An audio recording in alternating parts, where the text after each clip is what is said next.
Ce matin, Manon a eu une mauvaise surprise. Elle a subi la plus grosse crise de colère de son collègue Jacques. Sans prévenir, il est rentré dans son bureau très énervé et s'est mis à crier sur un dossier sur lequel Manon avait peu travaillé.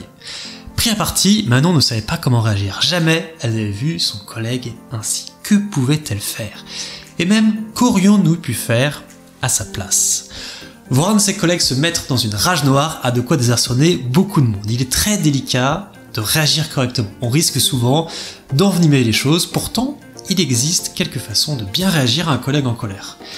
Et je vous propose 5 bons réflexes à avoir.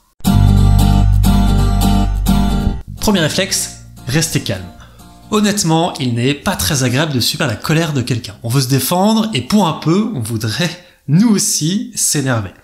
Pourtant, si vous réagissez à la colère par de la colère, cela aboutira souvent à un conflit. Le mieux, pour commencer, c'est de se taire, d'écouter et surtout de ne pas répondre quelque chose d'agressif. Alors, ça nécessite beaucoup de self-control, mais si vous ne pouvez pas le faire, la personne en face de vous le peut encore moins. Une façon de garder son calme, c'est d'imaginer comment vous réagiriez face à un enfant. Vous ne prendriez sûrement pas sa colère autant à cœur. Vous vous diriez juste qu'il n'arrive pas encore à maîtriser ses émotions, et c'est tout. C'est exactement la même chose que je vous propose de faire ici. Dites-vous simplement, il pique juste une crise, ça va passer, on va régler ça tranquillement. Mais ne prenez pas non plus un air condescendant. Alors, deuxième bon réflexe, faites en sorte de ralentir la conversation. L'objectif, c'est d'aider votre collègue à passer de l'émotionnel, ici la colère, à du rationnel. Et une très bonne façon de le faire, c'est de lui demander de parler un peu moins vite. Vous pouvez dire, pouvez-vous parler un peu moins vite? J'aimerais vraiment comprendre pourquoi vous êtes furieux et vous aider. Et là, c'est malin parce que votre collègue s'attend plutôt à ce que vous vous écrasiez ou que vous répondiez agressivement. Là, il est désarçonné. Ça va le pousser à se remettre à réfléchir pour répondre. Et la réflexion mène souvent au calme. Troisième bon réflexe, ne pas lui demander de se calmer, mais l'encourager à s'exprimer. Alors ça, c'est une erreur que nous avons tous fait face à une personne en colère, c'est de lui demander de se calmer. Honnêtement, il n'y a rien de pire que d'entendre ça lorsque l'on est énervé, et généralement la réponse, c'est la suivante. Mais je suis calme!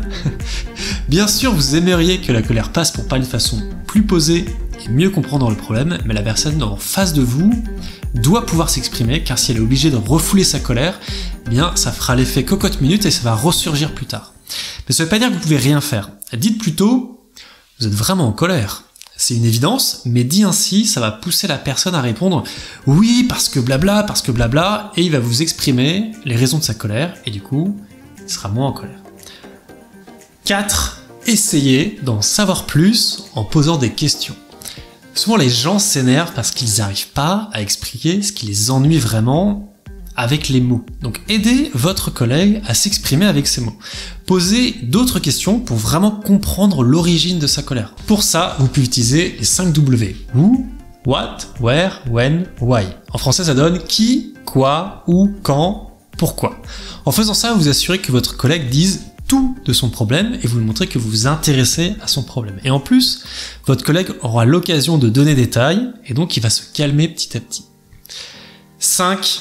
S'éloigner si la colère monte en vous. Si vous sentez que la discussion est vraiment impossible et qu'à votre tour vous risquez de vous mettre en colère, eh bien n'hésitez pas à demander de reprendre la conversation plus tard. Dites simplement que vous voulez prendre un moment pour ne pas vous énerver, mais que vous reprendrez la conversation ensuite. C'est d'ailleurs ce qu'a fait notre chère Manon à la fin de notre histoire.